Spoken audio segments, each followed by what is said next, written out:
আপনি দেখছেন news now, আমরা জানি কোনটা খবর।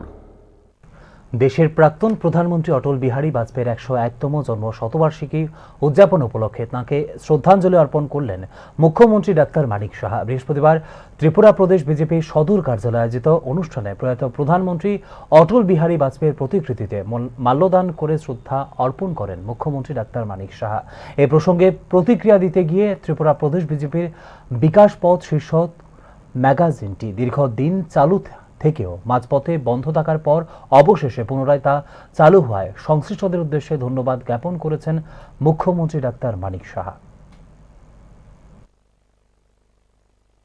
পার্টি ত্রিপুরা প্রদেশ থেকে বিকাশ পথ অনেকদিন ধরে প্রকাশিত হচ্ছিল, মাঝখানে বন্ধ ছিল। তার যিনি এটার দেখতেন আমাদের সজল আচার্য, ওনাকে অনেকবার বললাম যে বিকাশ পথ মাঝখানে কেন বন্ধ হলো, এবং এতে করে আমরা ভারতীয় জনতা পার্টি সম্পর্কে আমরা জানতে পারি। আমাদের রাজ্যেরও ভারতীয় জনতা পার্টি আগে কি করেছে, এখন কি করছে, এই বিষয়ে আমরা জানতে পারি।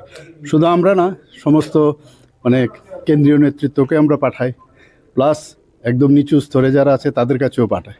তো এটা বন্ধ ছিল, আবার সজলবাবুর হাত ধরে আবার নতুনভাবে এটা শুরু হলো।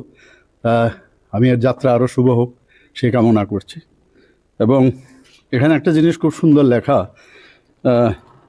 আজকে সবাই জানেন যে ভারতরত্ন অটল বিহারী বাজপেয়ীর জন্মদিবস, এবং সেই উপলক্ষে এটাকে সুশাসন দিবস হিসাবে আমরা বলি। তো ওনার একটা কথা, ছোটা মন সে কোই বড়া নেহি হোতা, টুটে মন সে কোই খারা নেহি হোতা।